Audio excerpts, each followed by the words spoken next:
Hi guys, welcome back to another video of fifth chapter precipitation. आज हम बात करने वाले हैं दूसरे मेजर फॉर्म ऑफ प्रेसिपिटेशन के बारे में, जो है आपका हेल स्टॉर्म। इसके पहले हमने बात की थी स्नोफॉल की। ये स्नोफॉल होता क्या है आपका, उसके इफेक्ट क्या क्या है हमारे ऊपर, ओके, ह्यूमन बीइंग पे क्या क्या प्रॉब्लम हो सकता है स्नोफॉल से कौन से रीजन में हमको स्नोफॉल देखने को मिलती है। ओके, आज हम बात करने वाले हैं हेल स्टॉर्म्स के बारे में कि हेल स्टॉर्म क्या होता है, हेल स्टॉर्म आता कैसे है, कौन से रीजन में आपको जो है हेल स्टॉर्म देखने को मिलेगा। समझ में आ रहा है तो सारी चीज़ें हम डिस्कस करेंगे। तो स्टार्ट करते हैं हमारा वीडियो। तो पहले स्टार्ट करने से पहले आपको ये समझना होगा, अगर आपको हेल स्टॉर्म्स के बारे में समझना है तो पहले आपको ये समझना होगा कि उसका फॉर्मेशन कैसे होता है। ओके, तो स्टार्ट करते हैं। तो अब होता क्या है, जो अर्थ सरफेस है ना, जब अर्थ सरफेस का टेम्परेचर बहुत ज़्यादा हाई रहता है, मतलब हीट जो है बहुत ज़्यादा रहती है, तो जो एयर प्रेजेंट रहता है अर्थ सरफेस पे, वो ऊपर की तरफ फ्लो करना या फिर ब्लो करना स्टार्ट करता है, और काफ़ी तेज़ी से वो ब्लो करना स्टार्ट करता है ऊपर की तरफ, बहुत ग्रेटर स्पीड से। अब क्या होता है, जब एयर जो है अपवर्ड की तरफ मतलब ऊपर फ्लो करता है, तो उसका जो टेम्परेचर है वो कम होने लगता है। हम सबको मालूम है कि जैसे जैसे हम जो है हाई अल्टीट्यूड पे जाते हैं, वैसे वैसे जो टेम्परेचर है वो कम होता है। अब जब ये एयर अपवर्ड फ्लो करते हैं, इनका टेम्परेचर क्या हो जाता है, कम हो जाता है। टेम्परेचर कम होने की वजह से यहाँ पे क्या हो जाता है, कंडेंसेशन। कंडेंसेशन क्या होता है, आप सबने 8th में पढ़ा है, 7th में भी पढ़ा है, तो आप बताओगे मेरे को कमेंट बॉक्स में कि कंडेंसेशन क्या होता है। कंडेंसेशन की वजह से क्या होता है, यहाँ पे जो वाटर वेपर है उसका कंडेंसेशन होता है, और आप जो बादल है वो फॉर्म हो जाते हैं, डार्क क्लाउड जो है वो फॉर्म हो जाता है। आप लोग को पता होगा क्लाउड्स जो है कैसे फॉर्म होते हैं, जब बहुत सारे वाटर ड्रॉपलेट्स बहुत ज़्यादा मात्रा में इकट्ठा हो जाते हैं, साथ में कुछ डस्ट रहता है उनके साथ में, जब ये सारी चीज़ें बहुत ज़्यादा हो जाती है, बहुत एक्यूमुलेट हो जाता है, तो हमको बादल देखने को मिलता है ना। क्लाउड में आपको वाटर ड्रॉपलेट्स देखने को मिलते हैं। और रेनफॉल जब हम पढ़ेंगे तो हम पूरा मतलब क्लाउड के बारे में समझेंगे कि बारिश कैसे होती है ना। वाटर ड्रॉपलेट उसमें रहता है, जब वाटर ड्रॉपलेट बहुत ज़्यादा हो जाता है, जब क्लाउड की कैपेसिटी जो है ख़त्म हो जाती है, तो वो जो वाटर ड्रॉपलेट मतलब जो वाटर्स रहते हैं उस क्लाउड में वो नीचे गिर जाते हैं, जिसको हम क्या बोलते हैं, रेनफॉल। लेकिन यहाँ पे जो क्लाउड फॉर्म होता है वो डार्क क्लाउड फॉर्म होता है ना। हम बोलते हैं ना कि यार काले बादल हैं आज, वैसा वाला क्लाउड। अब क्या होता है, अब क्लाउड्स में भी जो वाटर रहते हैं ना, अब क्लाउड्स में तो वाटर ड्रॉपलेट्स रहते ही, आप सबको पता है, क्लाउड में जो पानी है वो रहेगा ही। अब क्या होता है ना, उस क्लाउड में भी अपवर्ड मूवमेंट होता है एयर का, और एयर जब अपवर्ड की तरफ मूव करता है मतलब ऊपर की तरफ, तो जो नीचे के वाटर ड्रॉपलेट्स हैं वो ऊपर जाते हैं, जो नीचे के वाटर ड्रॉपलेट्स हैं वो ऊपर जाते हैं। लेकिन मैंने जैसा आपको बताया था, टेम्परेचर काफ़ी कम रहता है, तो जब वो वाटर ऊपर की तरफ जाएगा, टेम्परेचर कम होने की वजह से वाटर जो है फ्रीज हो जाएगा, और वाटर जब फ्रीज होगा तो क्या फॉर्म हो जाएगा, आइस फॉर्म हो जाएगा। समझ में आ रहा है। तो इसी तरीके से जो आपका हेल स्टोन है वो क्रिएट होता है। समझ में आ रहा है। यहाँ पे सॉलिडिफिकेशन होता है ड्रॉपलेट का, जिससे क्या फॉर्म होता है हमारा हेल स्टोन। सॉलिडिफिकेशन मतलब क्या, जो लिक्विड है आपका वो सॉलिड फॉर्म में कन्वर्ट हो जाता है। आपको बहुत डीप नहीं जाना है, आपको बस समझ लेना है कि हेल स्टोन कैसे बनता है। अगर आप बहुत ज़्यादा डीप जाओगे तो उसके लिए आपको बहुत सारी चीज़ें उसके बैकग्राउंड में समझनी पड़ेंगी। ओके, तो आई होप कि आपको यहाँ तक समझ में आया होगा हेल स्टोन कैसे बनता है। आगे मैं आपको बताऊंगा पूरा कि कैसे क्रिएट होता है, कैसे क्या प्रोसेस होता है। अब हेल स्टोन जो है ऑब्वियस सी बात है, अभी आइस है तो उसका जो वेट है वो हैवी होने वाला है। अब हेल स्टोन हैवी है तो वो क्या हो जाएगा, नीचे की तरफ गिर जाएगा, मतलब ग्राउंड पे गिर जाएगा। तो ऐसे बहुत सारे हेल स्टोन, मतलब बहुत सारे अगर क्लाउड रहेंगे तो बहुत सारे हेल स्टोन जो है क्रिएट हो जाएंगे, और बहुत सारे जो हेल स्टोन्स है उन सबका वेट जो है हैवी होगा, और हैवी होने की वजह से वो किसकी तरफ गिर जाएंगे, ग्राउंड की तरफ। ओके, लेकिन frequent upward flow of air की वजह से ये तो नॉर्मल केस में होता है, लेकिन कभी कभी अगर उसके बाद भी जो है एयर जो है वो फ्रीक्वेंटली मतलब लगातार जो है ऊपर की तरफ फ्लो कर रहा है, तो वापस जो है वो जो आपका हेल स्टोन है वो और ऊपर की तरफ जाएगा।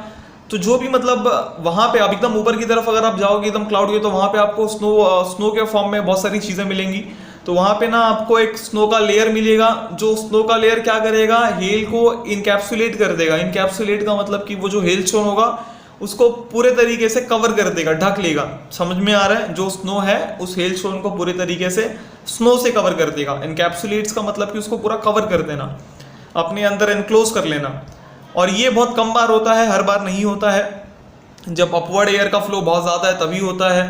तो इसमें आपको कंफ्यूज नहीं होना है। इसमें क्या होता है, बस जो हिल स्टोन है वो और थोड़ा हाइट पे जाता है, और क्लाउड जैसा हम देखते हैं वैसा बिल्कुल भी नहीं होता है कि बहुत छोटा सा एकदम छोटा सा क्लाउड है और बारिश हो गई। नहीं, क्लाउड्स बहुत बड़े होते हैं, उनका जो साइज है बहुत बड़ा होता है, ऐसी बारिश नहीं हो जाती है, ऐसी हिल स्टॉर्म नहीं हो जाता। तो ये भी ध्यान में रखना है आपको, ओके। और ये जो बड़े हैवी हिल स्टोन है, जो दूसरे वाले हिल स्टोन हमने देखे, इनका जो वेट है वो और हैवी हो जाता है, और ये ग्राउंड पे गिरते हैं। ग्राउंड पे क्यों गिरते हैं? ऑब्वियस सी बात है, ग्रेविटी की वजह से। और इस प्रेसिपिटेशन को हम क्या बोलते हैं? हेल शावर्स, ओके, या हेल स्टॉर्म भी बोला जाता है। समझ में आ रहा है? तो ये पूरा इस तरीके से आपका जो है हेल स्टॉर्म क्रिएट होता है। आगे मैं आपको दिखाता हूँ पिक्टोरियल फॉर्म में कि कैसे जो है हेल स्टॉर्म जनरेट होता है आपका। समझ लेते हैं, ये क्लाउड है। अब क्लाउड का जो नीचे वाला पार्ट है ना, यहाँ पे आपको मिलेगा वाटर ड्रॉपलेट, ओके। यहाँ पे आपको मिलेगा वाटर ड्रॉपलेट, यहाँ पे आपको पूरा क्या मिलेगा? Water droplet.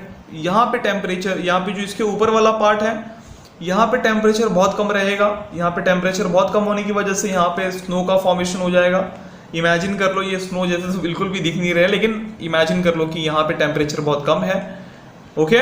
अब क्या होता है, जो मैंने बताया ना आपको, frequent flow of air, upward flow of air. तो जो हवा है ना वो अपवर्ड मतलब ऊपर की तरफ फ्लो करती है, और जब ऊपर की तरफ वो फ्लो करती है तो अपने साथ वाटर ड्रॉपलेट्स को भी लेके जाती है। अब ये वाटर ड्रॉपलेट जब ऊपर आते हैं, और जब ये ऊपर आते हैं तो जो कि यहाँ पे टेम्परेचर कम है, ओके, फ्रीजिंग पॉइंट से कम का टेम्परेचर है, माइनस में टेम्परेचर है, तो ये आपका जो वाटर ड्रॉपलेट है ये किस में कन्वर्ट हो जाता है? हेल स्टॉर्म में कन्वर्ट हो जाता है। समझ में आ रहा है?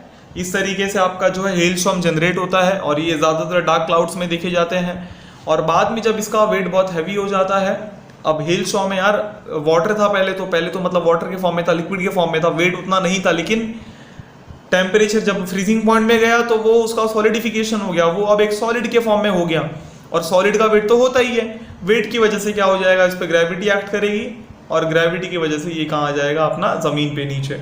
और जो दूसरा मैंने बताया था आपको, अब क्या होता है, अब ये वाटर ड्रॉपलेट यहाँ पे आया, ये फॉर्म हो गया। कभी कभी जो अपवर्ड फ्लो ऑफ एयर इतना होता है कि ये और ऊपर चले जाता है। जब और ऊपर जाता है तो यहाँ पे इसको जो है स्नो के लेयर से पूरा मतलब कवर किया जाता है, डिस्क्लोज किया जाता है। फिर इसमें क्या होता है, सेकंड वाले में हिल स्टोन के ऊपर स्नो भी रहता है। समझ में आ रहा है? मतलब हिल स्टोन के साथ स्नो भी जो है वो भी नीचे आता है। समझ में आ रहा है? इस तरीके से आपका पूरा हेल स्टोन जनरेट होता है। तो ऐसे बहुत सारे क्लाउड्स होते हैं, ऐसे बहुत सारे हेल स्टोन जनरेट होते हैं, जिस वजह से आपका जो हेल स्टॉर्म है वो काफ़ी बड़ा और काफ़ी ज़्यादा होता है। जिस भी रीजन में होता है, बहुत सारे पत्थर आपको देखने को मिलेंगे, बहुत सारे आइस देखने को मिलेंगे।